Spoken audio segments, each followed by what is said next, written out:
Do you know what the hardest feeling in the world is? It is not hunger. It is not being poor. The hardest feeling is when people forget you even exist. I want you to close your eyes for a second. Imagine you are at a big family dinner, or maybe you are standing in the break room at work. Everyone is talking. Everyone is laughing. You have something important to say. You wait for a quiet moment. You open your mouth. You start to speak, but nobody turns around. Nobody looks at you. One person is looking at their phone. Another person is looking out the window. They don't even pause. They talk right over you like you are a ghost.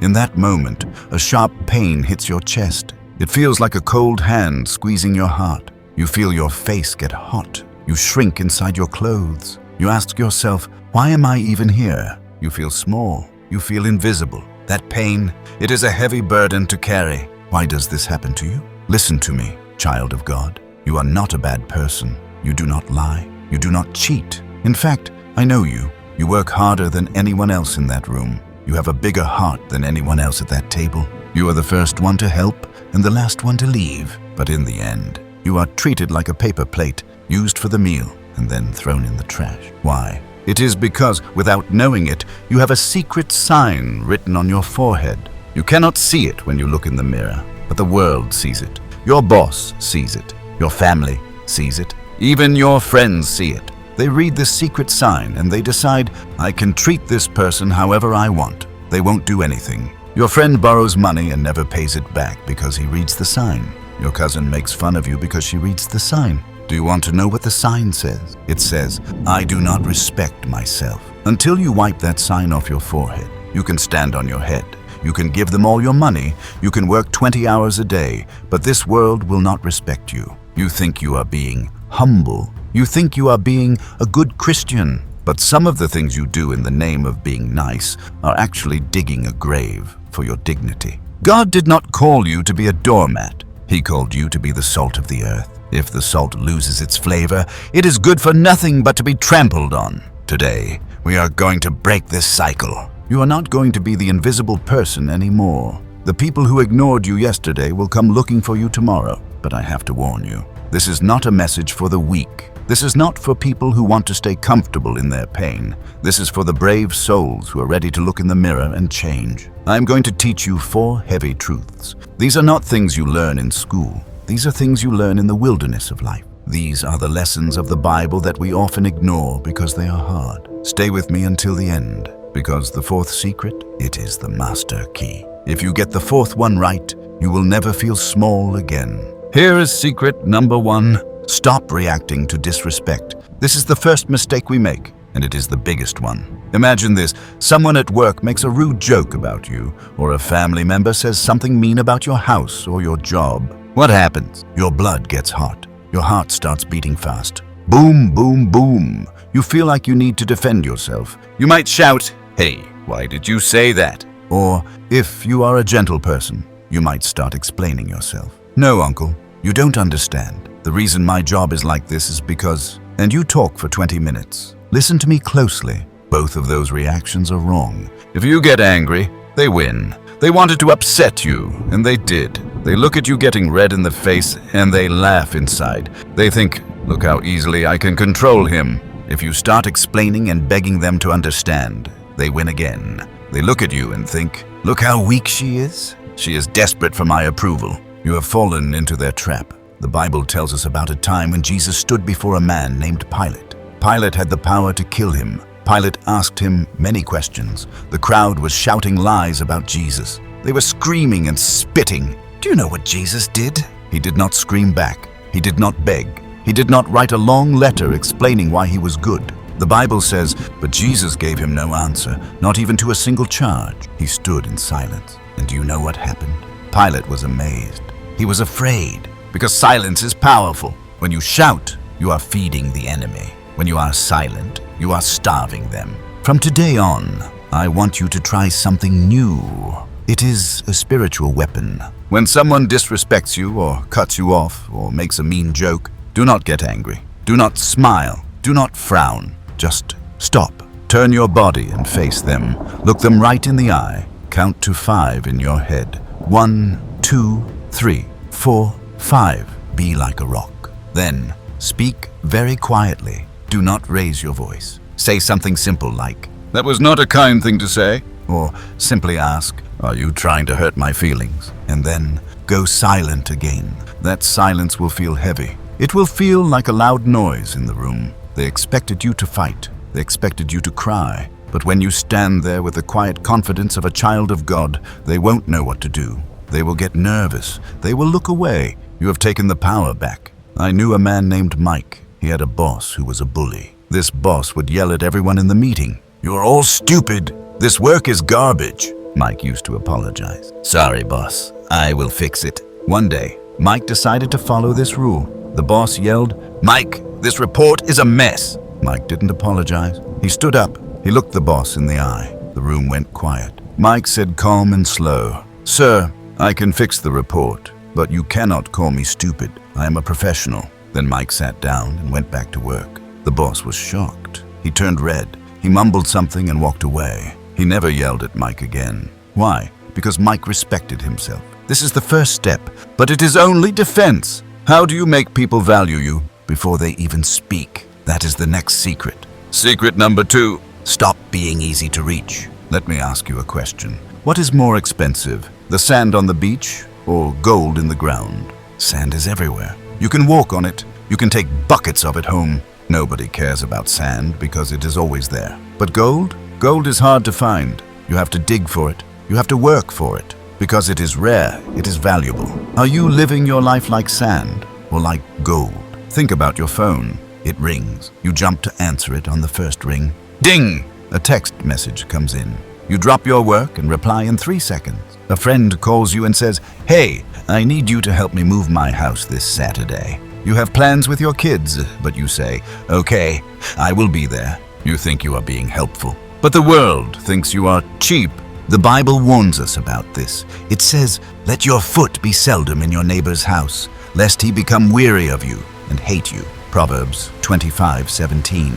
Even God knows that if you are always available, people will get tired of you.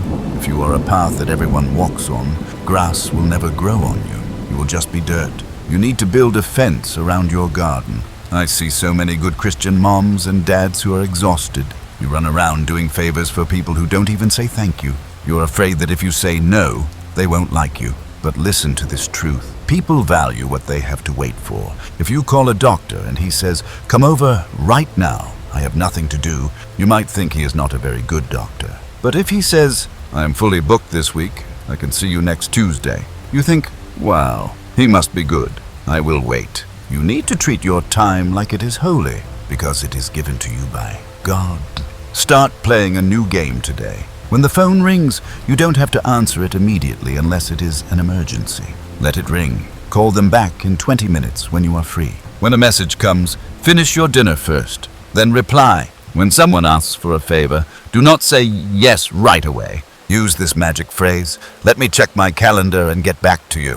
Even if you have nothing to do, even if you are just planning to sit on the couch and rest, that rest is holy. That rest is your appointment with God. Tell them, "I have a prior commitment." You are committed to your peace. I have a cousin named David. He has a truck.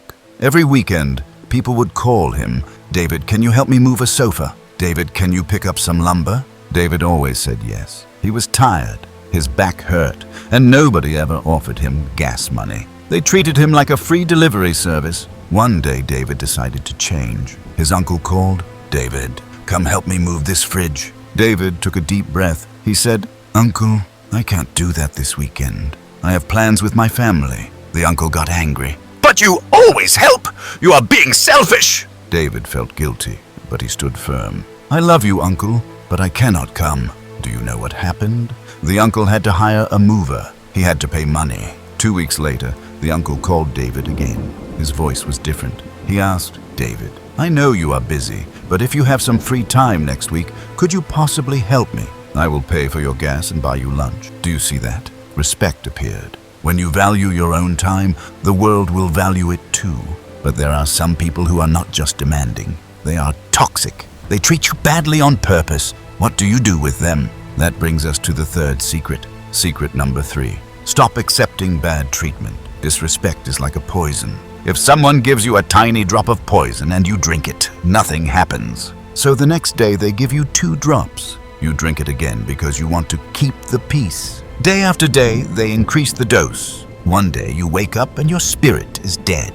You have no joy left. You have swallowed so much poison that you are sick. The Bible tells us to forgive. Yes, but the Bible never tells us to let people abuse us. Jesus was the most loving man who ever lived. But when he saw men turning his Father's house into a market, cheating the poor, did he say, "Oh well, let's be nice"? Number. The Bible says he made a whip of cords. He flipped the tables. He drove them out. He said, "My house shall be a house of prayer, but you have made it a den of thieves." Sometimes you have to flip the table. Flipping the table doesn't mean punching someone. It means drawing a line in the sand and saying, "No more." If you have a friend who borrows money and never pays it back, you are not helping him by giving him more. You are helping him become a thief. Next time he asks, you must look him in the eye and say, "You still owe me for the last time. I cannot give you more until you honor your word." He might get mad. He might leave. Let him leave. That is not a friend. That is a leech. If you have a coworker who steals your ideas,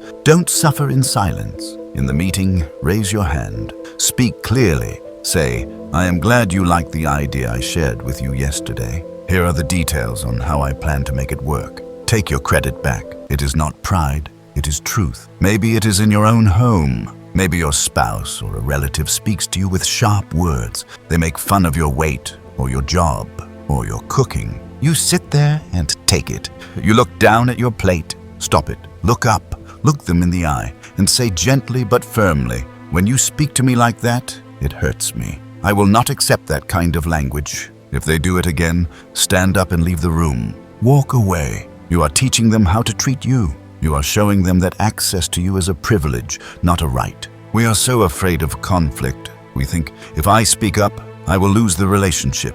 But listen to me. If you have to stay silent to keep the relationship, you don't have a relationship. You have a prison. A true relationship can handle the truth. Now, if you do these 3 things, stop reacting, stop being too available, and stop accepting bad behavior, your life will change. 90% of your problems will vanish. But there is one final thing, the deep root of all our struggles, the reason we feel so insecure. Secret number 4. Stop trying to prove yourself. This is the master secret.